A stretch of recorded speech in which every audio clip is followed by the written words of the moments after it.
Hey, Falava. This is Leotal with Dr. John Peterson. Ooh, it's Friday. Oh, my goodness. It's been a busy week. Hopefully, your week has been good and hopefully not too busy. Have had a lot of work and it's been good. It's good to do work and I enjoy what I do with the consulting piece. We had a board retreat yesterday for one of my clients that I work for, and it went really well. I facilitated the retreat, and it was about 3-4 hours, and just had a wonderful time spending it with members of the board. So yeah, hit the subscribe button, hit the like button, all that good stuff. I know that I say that every time, but I think it bears repeating. I really appreciate the viewership and the folks that are checking out the videos. I want to give a shout out to Junk Wax Investor. I have been a fan of that YouTube channel and his content for quite a while, and I have to say his episodes around junk wax sales for basketball, baseball, football, hockey, and I think he does hockey, maybe he doesn't, and other non-sports, has really been a nice motivating aspect to my wanting to do these Junk Wax Chronicles episodes. So I've done about 5 or 6 of these Junk Wax Chronicles episodes, and it's been fun. Junk wax, say what you want about it. For those of us that lived during the junk wax era, it is a lot of fun to rip open these packs for what is virtually the same price, if not less, than what the cards cost back when they were originally sold in the late 80s and early 90s. I've had a lot of fun chasing base cards, and I've had a lot of fun chasing some of the unique inserts in this junk wax. So definitely looking forward to opening up a few of these packs of 1993 Fleer Ultra baseball cards. I also ordered some 1990 Topps baseball, of which I'll be posting a video here shortly on to let you know what I found with that. I bought 2 cases of 1990 Topps rack packs, rack pack boxes. So they're called rack cases. I don't know how really to explain it. There's 24 rack packs in each box, and then there's 3 boxes in each case. And then there's about 45 to 46 cards, 45 base cards, and then an all-star card in each rack pack, which has 3 different packs to it. So it's almost 10,000 cards. I'm not going to open all of them. I opened up 1 box, and let me share with you what I found. I really only found 2 cards that I want to get graded. These 2 Griffey cards. This is his rookie card for Topps, for regular base. Let me back it up here a little bit. And of course, he has an 89 Topps traded, which I have a copy of, a Gem Mint 10, but I didn't know this was an error card. I guess it's called the Bloody Elbow error card. So that's cool. I don't know. I didn't know that there's a thing on his elbow here, right there, which makes this card somewhat a little more valuable. I saw some sales on eBay that were up in the $300 to $400 range for this card in a Gem Mint 10 PSA. So I think probably what I'll do is I'll get 1 submitted to PSA. I'm thinking probably this one. This one's centered a little bit better. Maybe this one, I'm not sure. One of these will get sent to PSA and 1 will get sent to CSG, and we'll see how we do. So out of that box, which cost me about 80 bucks, I pulled these 2 cards out. I think if each one came back as a 9, I could put $40 easily on each one and, make my money back on the box. Plus I pulled a number of other star players like Ricky Henderson, Nolan Ryan. There's a Tony Gwynn. I just didn't have them put in the graded pile because I thought, I'd start off with these 2. So that's what I found out of that box, and you'll see the video if you haven't already. It's the 1990 chasing Ken Griffey Jr.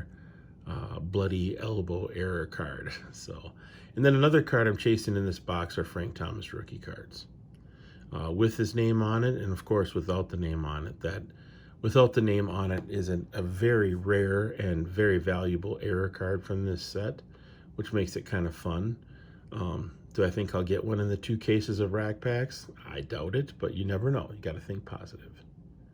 All right, so you got that. I thought I'd just share with you a tiny bit about my grading process, or process for screening for grading.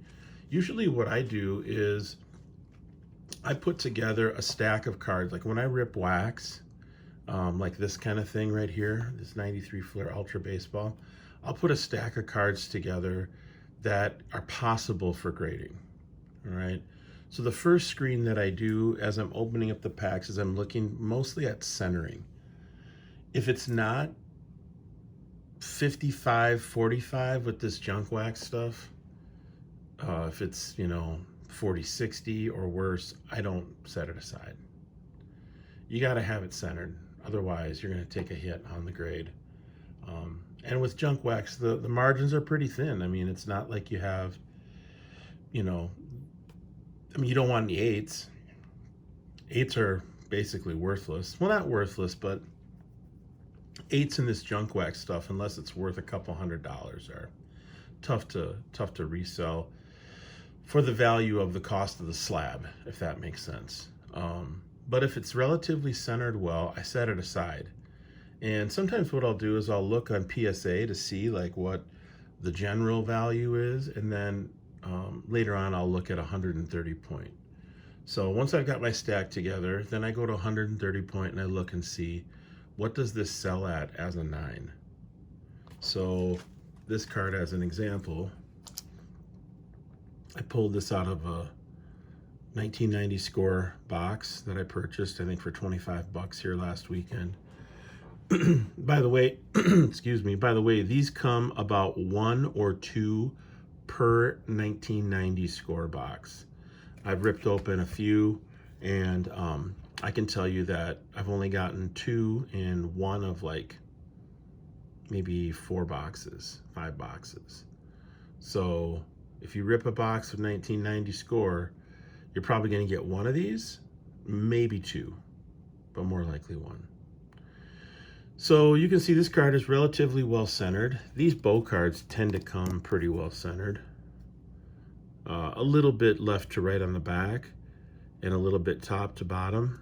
But overall on the front, we're looking pretty good. I would say this is going to be an 8.5 or a 9 in CSG, which this card is different because it's kind of an iconic card and people love Bo Jackson. The resale value, even though he didn't have a great and long baseball career, the resale value on Bo Jackson cards is pretty high. And this is one of his more iconic cards. I'd say it probably is his most iconic card. There isn't any card that I've ever seen that looks like this, with the dual baseball and football look. So anytime I get one of these, I get them graded. Because even at an 8, I can resell this for 20-25 bucks. At a 9, I'm going to say probably closer to 40-45 bucks.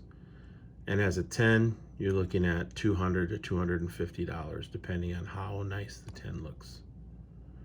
So that's a piece. So this is an example of a piece that definitely is worth getting graded. Here's another one I'm going to get graded. So now this is a 1998 Topps Finest.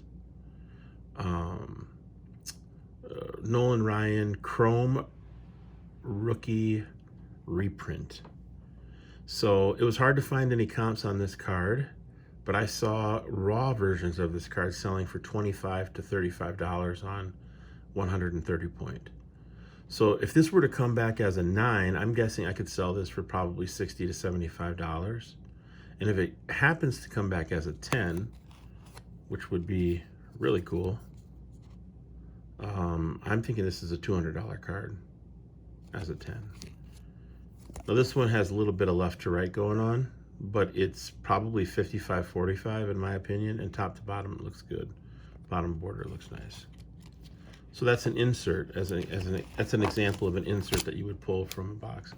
Here's another 1990 score bow. The 90 score bow cards have like, or score set, excuse me, has like 4 or 5 different Bo Jackson cards. So if you like Bo Jackson, you're looking to resell his stuff, 1990 score is a nice, cheap, low risk bet. Here is a 1992 Pinnacle, Ken Griffey Jr. I think it's 92. Yep, 1992. These cards come out pretty clean. A couple $100 in a Gem 10.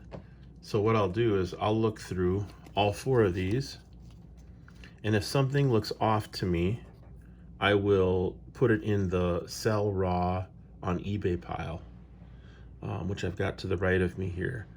All of these came through pretty decent. The centering varies a little bit per card.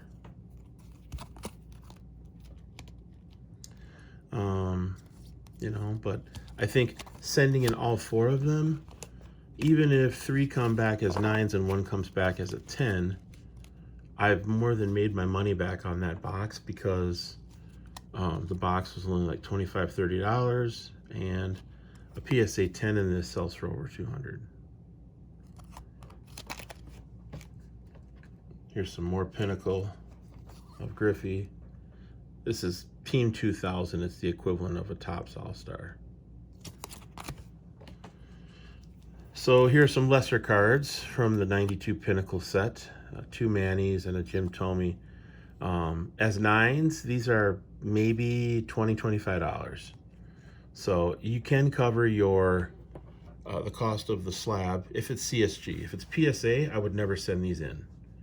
But for CSG, you can do okay, because CSG is really only $12 right now. Even after July 5th, when they go to $15, you could still send these in. Here's the thing. You can't have these come back as 8s. If these come back as 8s or 8.5s, you're not going to make your money back. These have to come back as 9s or higher. So 9, 9.5, 10. Right? And the Thome's got some value to it because it's his rookie card. He's Hall of Famer. Manny, of course, hitting machine back in the mid to late 90s and early 2000s, but not in the Hall. So take that for what it's worth. Here's a little vintage hockey, some Mike Bossy rookie cards.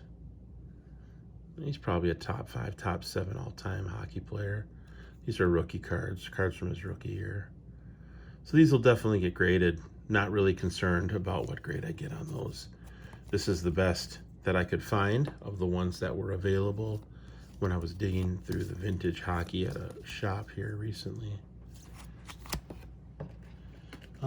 Let's see here, what else? Got some 86 Topps traded. These always seem to resell pretty well. I find it like nearly impossible to find them without any chipping. Here's an example of some chipping right over here. This one doesn't seem to have much chipping, but it's not entirely centered. I mean, it's pretty centered. I mean, I think this could be a 9, 9.5, but is it a 10? I don't know. It's tough. So the 86 Topps traded are pretty desirable cards in terms of the Bonds and the Griffey, or not Griffey, Bonds and the Bo Jackson, excuse me. But they're hard to find in a gem mint. This is a card, this is a 91 draft pick. I don't even know the name of the brand of this. This is Front Row. So Front Row did baseball cards. This is basically a picture of Manny in high school. Now, normally I wouldn't get this card graded because I don't think it's probably going to be worth a ton, but I love the picture, and I love the fact that it's his high school photograph. So planning to get that graded. And then a couple inserts from the 1990s. This is an insert from 96 Fleer Metal Universe. I had a couple of these. This was the one in best condition. And then this Club 40, which is an insert from the 1999 Topps set. And this was relatively hard to pull, which I showed in an earlier video. So once I get to this point, Then what I'll do is I'll take a look at these with the loop. So we're basically on the third or fourth step of the process. So this is the loop. You know, I've shown this to folks before, but some folks this might be new. All right, so take this and let's see here. Look at the card like this. I got a little bit of a glare there, but you kind of get a sense of what you can do with the loop. Look at the cards. And I mean, my thing is, I don't want to spend money sending cards to CSG that come back as 8s and 8.5s unless the resale value is like $35 or higher. So if it's vintage or modern and it comes back as an 8 and it's 35 to 40 bucks, I can move that. But if it's less than that, it's pretty tough, especially if it's not of a card that is highly desirable. So I can give you an example of something that could come back as an 8 and I'd be totally fine with it. Here's a 1985 Topps Richard Dent football card. It's his rookie card. You can obviously see there's a little bit of chipping on the right-hand side. These are super condition sensitive cards, the 85 Topps set. It's a horizontal set. It's the first horizontal set that Topps did for football since like the 70s, maybe 72. I know 72 is a horizontal set. The back centering is pretty good, but it's like impossible to find this totally centered. Plus there's a little, I thought there was a little staining over here, but not for sure. So this card in a Gem Mint 10 is like a $2,000 card. In a 9, it's probably close to a $300 to $400 card. And in an 8, it's about a $40 to $50 card. So to me, sending this to CSG, or PSA for that matter, is worth it. Now, if it comes back as an 8 for PSA, you're basically, it's a push because you're spending $50 to get it graded, and you're only being able to sell it for $40 to $50. Excuse me. Once the PSA prices hopefully come down, though, if they come back down to like 15, 20, 25, your calculus on that changes a little bit. So this is something that could come back in an 8 that I'd be okay with. I sent this card in recently to CSG and it came back as an 8.5. An 8.5 is actually worth quite a bit.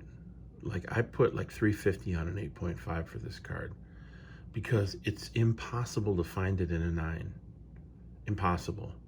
And most of the PSA 9s and 10s aren't in as good a condition as the newer ones that have been graded because PSA was looser on their grading back in the day. So even if this comes back as a CSG 8, I can still put 50 bucks on this card and push it and move it and be okay with that. If it comes back as an 8.5, I've just increased the value by a couple $100. So when it comes to junk wax, you definitely want to make sure you know what you're doing, and you want to make sure that you can get your money back. Let's do a little vintage. Here's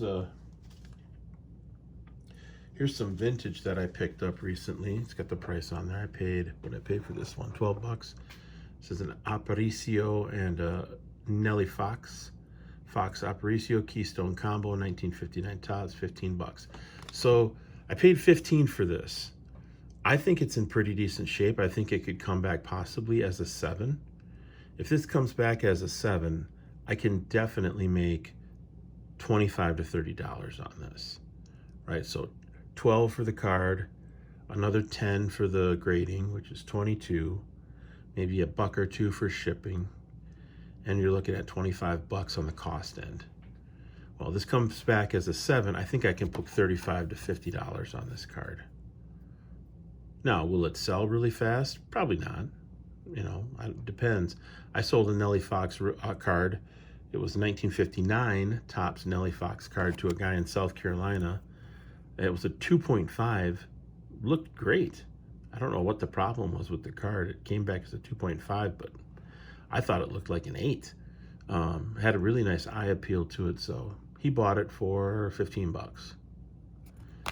Here's another example of some vintage that I'll get graded. This is a 1950, this is a 54 Bowman baseball. This is a George Kell. 50 bucks is what I paid for it. I think this card comes back as a 6.5 or maybe a 7. If it comes back as a 7, this is over $100 card.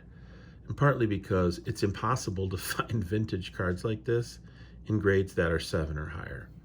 You can typically find stuff at 4s, 5s, 6s, sometimes 6.5s.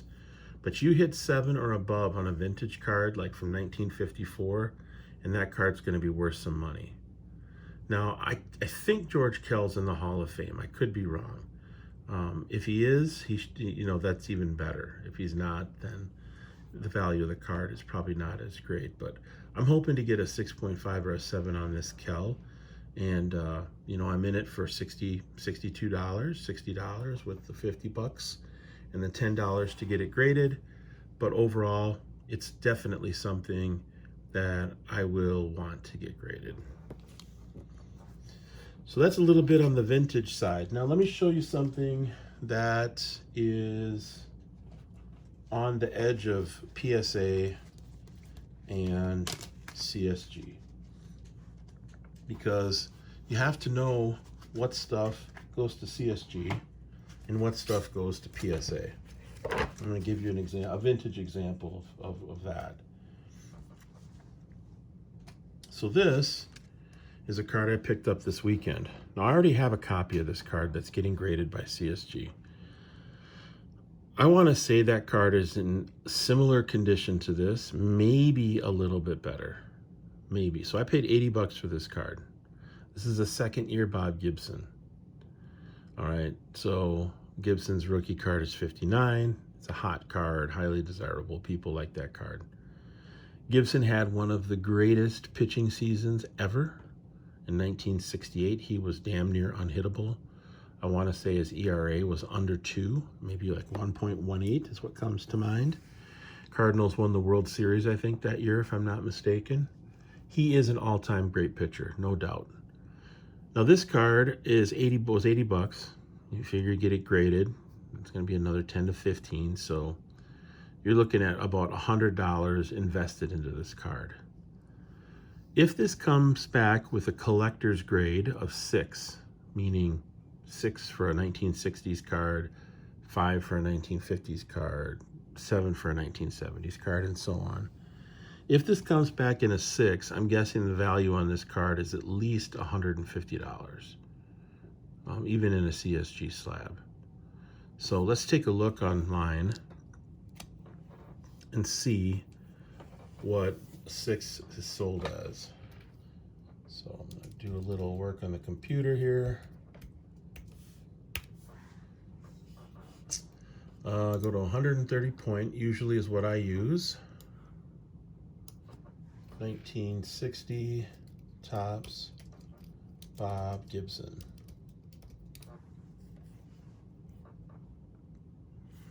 And what you see are 120 results. All right, and these are all raw. So there's an example of a 4. That's 70 bucks. So I got to do at least a 5 on this. A 5 is 100 bucks. So if I want to move this card, I've got to get it into a 5, particularly with the PSA slab. Otherwise, I could lose some money. Now on a 6, it looks like it's 127.50 as of June 27th. So the margin on that card is not really high. Now, if this comes back as anything higher than a 6, I think it could possibly be a 6.5. I don't think it's a 7. But if it comes back as a 6.5, then you're looking at the average, the median between a 6 and a 7.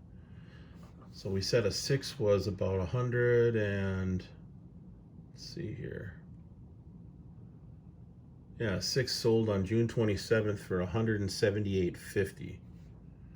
All right, so if I send it into PSA and I get a 6, which is probably what I'd get, that's about what I would make. So I'd be making maybe $50 to $75 depending on the price point of the sale. But if it comes back in a CSG slab,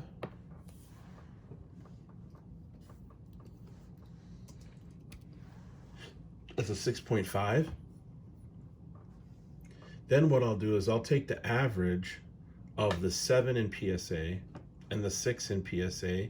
I'll add those two together, divide them by 2 because it's a 6.5, and that'll be how I set my price point. I don't underprice CSG a lot more than PSA. And part of the reason why is because I think CSG slabs in a couple years are going to have as much, if not more, value than PSA slabs. There are less CSG slabs out there. The quality of the slabs are better. And overall, it's just a better product, a better way to encase your cards. PSA, there's tons of them, which is good, right? And PSA has a huge registry, which is also very good. And there are people that want to complete sets using PSA slabs because they've been around for like 25, 30 years. But I can tell you that just from a quality perspective, a CSG slab is a nicer slab than a PSA slab. I don't think there's any arguing that.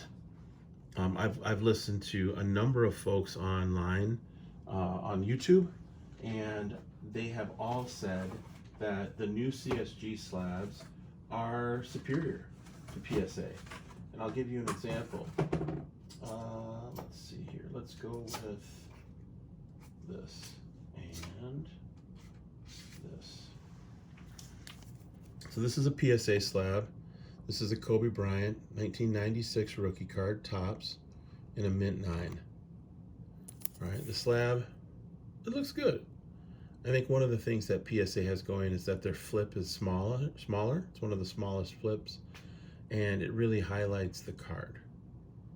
All right, but in terms of the quality of the acrylic, it's a pretty thin slab, which some people probably like.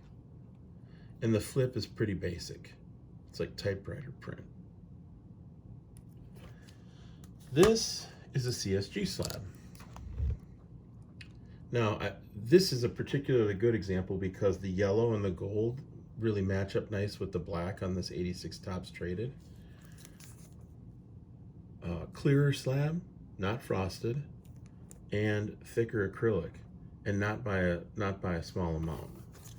Look at the difference between these two. Let's see if I can get that camera angle okay. So definitely the CSG slab is a thicker slab, and it's a clearer slab. So overall, I would say CSG, just based on the slab. Now, if you're figuring things like registry, and you're figuring things like history, and you're figuring things, yeah, PSA is going to have a higher resale value, no doubt. But in terms of how I price my stuff, I don't price my CSG slabbed cards much less. I do price them a little less than PSA, but not a ton. Like, I'm talking maybe 5 to 10%. I've done a lot of research on the solds and comps on CSG on eBay, and CSG slabs are selling for less than PSA slabs, but not a lot less. And I would say even the resale on CSG slabs is higher than on SGC. Beckett, higher than Beckett with the exception of the black label stuff and the 9.5s that are all 9.5 subs, or 9.5, 3 9.5 subs and a 10 sub on a Beckett. So the higher end Beckett stuff I think is still pretty solid, but the lower end Beckett stuff, not great compared to a CSG slab. Plus, Beckett is more expensive to get grading. I think Beckett's at 25 or 30 bucks. CSG's at 25 or 30 bucks. Or not CSG, SGC, excuse me. CSG is still down at 12, and then in another week 15. So you have to know specifically which cards you want to send to CSG, which cards need to go to PSA. This card in a PSA 7 sold on June 2nd for $376.50. So I probably will send this to CSG and hope that I get a 6.5. Because if I get a 6.5, I take $376.50 plus $176.50, divide that by 2, knock it down by 5 to 10%, and then put a sticker on this card for about, let's see here. That's $550, $225, $225, $250, right? Maybe $200, $225, $250. Maybe sell it for $175 to $200, a 6.5 in a CSG slab. Now, in that case, I've just made $100 and $125 on this card. And I already have another copy that if I want to, I can PC that. So that's kind of my thinking in terms of how I do this with CSG and PSA. I don't really futz around with SGC. If it's pre-war, I would do SGC. There's no doubt about that. I think SGC and PSA are the premier graders for pre-war cards. But if you're talking post-war, like golden era, vintage, like anything from 46, 47, maybe 48, like the 48 Bowman, 49 Bowman, 50 Bowman, 51, 52, 53, 55 Bowman, and then 52 tops all the way up to the mid-60s. I think you've really got to consider SGC, or excuse me, I keep saying that, getting SGC and CSG confused. I apologize.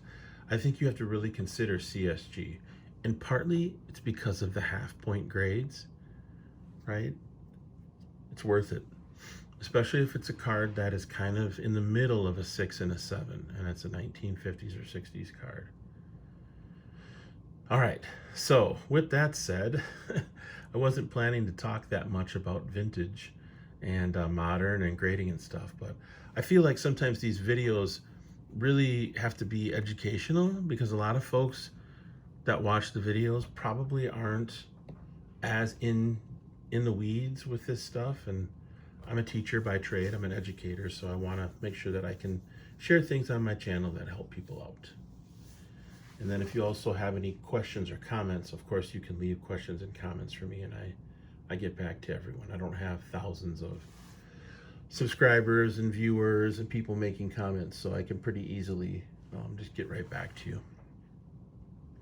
All right, with that said, let's rip some junk wax. 93 Fleer Ultra. I'm gonna slide these up here. And let's see what we can find.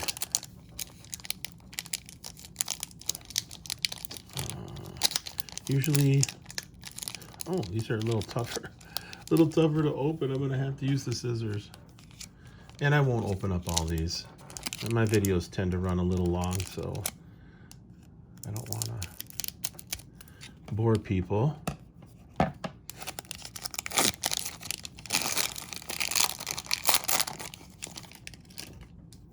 All right, cards don't seem to be bricked too much, which is nice. I'm gonna back this up a little bit. All right, Travis Fryman. Blackjack Morris. Oh, Randy Johnson. So this is a card I'll set aside. Probably won't get it graded, but still, if it for some reason as a 10 is worth, here's a Mattingly. I think the Mattingly is worth setting aside. I don't know exactly the resale value on a Mattingly as a PSA 10. Barry Larkin. Eric Davis. All right. It's too bad Barry Larkin cards aren't worth more. He was such a great player. Shortstop for the Cincinnati Reds. Rookie year is 1987. My favorite Barry Larkin card is his 87 Fleer.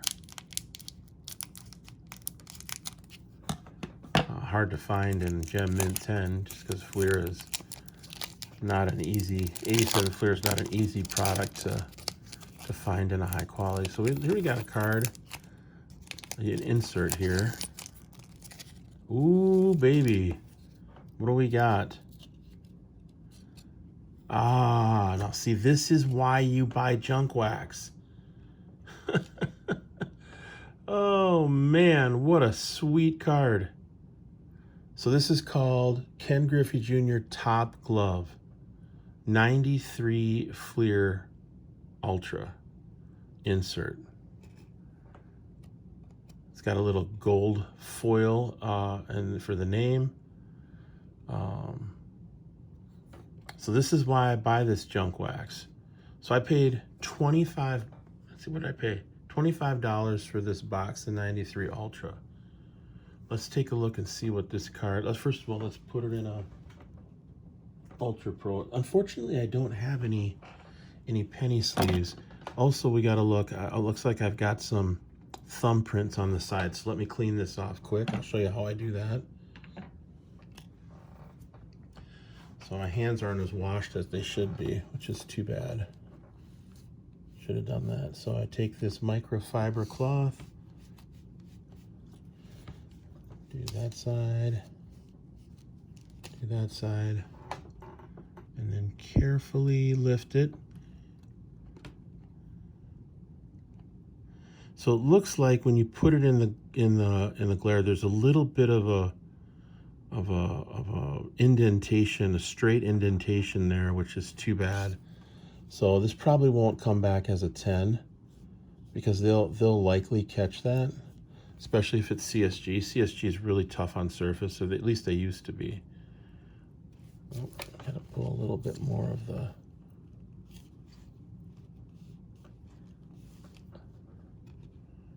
Yeah, see, should have washed my hands better. Now I'm having to deal with, let's do this.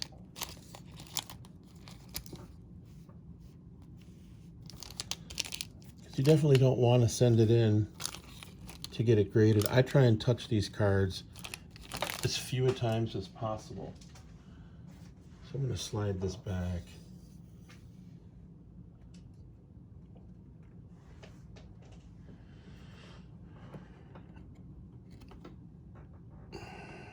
All right, let's put it in this Ultra Pro holder. Yeah, I'm probably gonna have to clean this again, but you get the idea.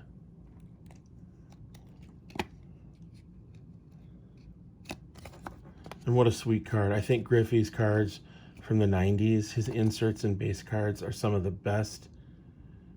They literally are some of the most aesthetically pleasing cards I've ever seen. The only thing that I would put up there with Griffey would be like the Hank Aaron, Roberto Clemente, Willie Mays, Mickey Mantle cards from the 50s, and particularly 54, 55, 56, 57. The 58s, aesthetically, the 58 Topps cards are not my favorite. Some people like that set. I'm not a big fan. I wouldn't even put it in my top 10, the 1958 Topps. The 59s I like, the circles. Those are pretty sweet. 60 Topps I like. But I would say, I don't know, Griffey Jr., there's something about his 1990s cards, especially his inserts, that are phenomenal. And this is a great example of one. So let me go online here onto 130 point and just give you a sense of what this card has resold for. So this is 1992 Pinnacle. Ken Griffey Jr. Top Glove. And then I always put in PSA 10 afterward, after it's loading. So sometimes it's hard to even find comps on this stuff. Oops, excuse me. It's not Pinnacle. It's Ultra. All right, it's loading.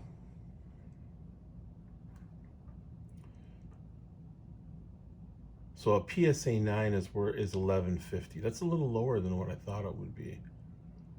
PSA 8, 1550.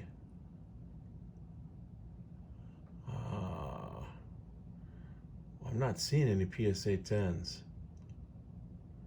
So if you can't find any PSA 10s in recent sales on 130 point, that's actually a good sign, because it means that the pop count could be very low. So now let's do another thing.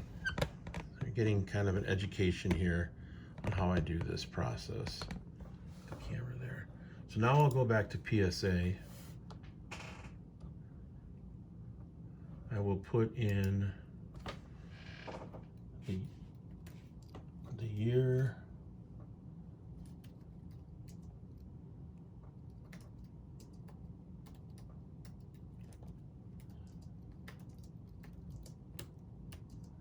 And because this is an insert, it might be hard to find.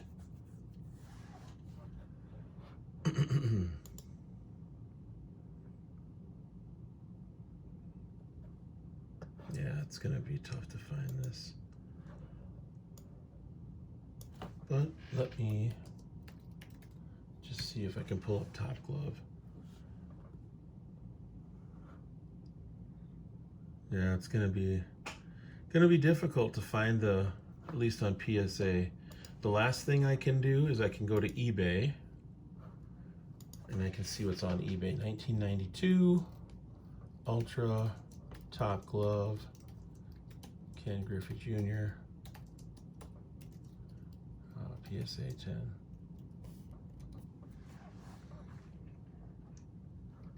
So a PSA 10 in the base from Series 1 is 55, selling for 55.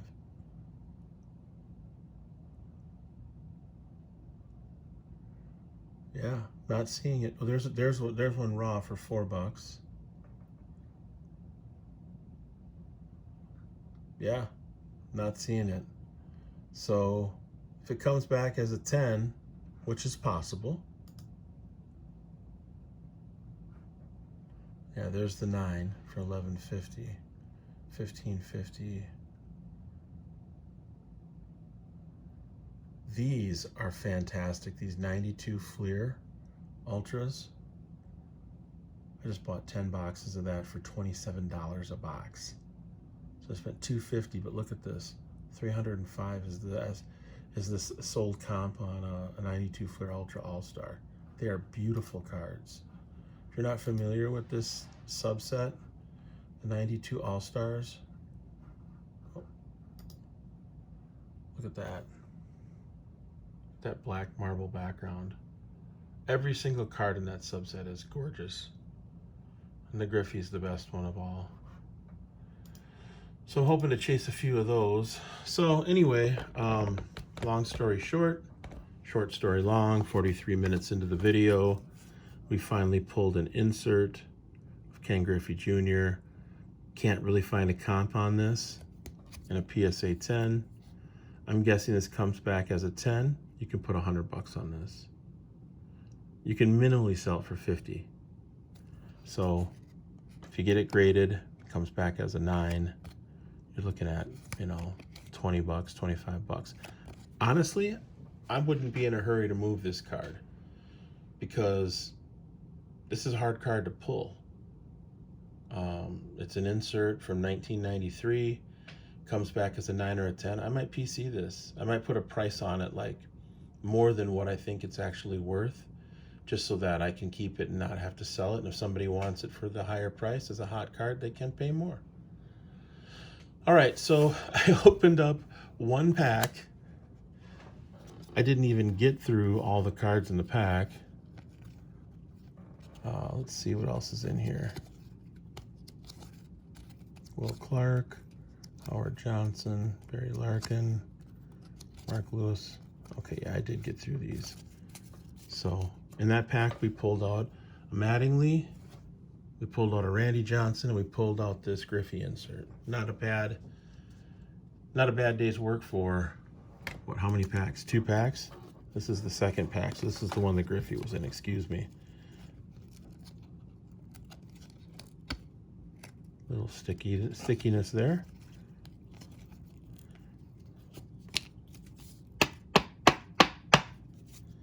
Another thing I gotta do is I've got to get some boxes for the cards, some 800 count boxes. Got stacks of cards here. All right, well, for the first 2 packs, I think that's pretty solid.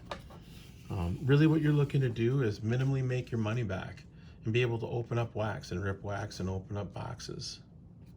Because it's fun. That's partly why people get into cards, is because they love opening the packs, seeing what's inside of them. So, with that said, hope you have a blessed day.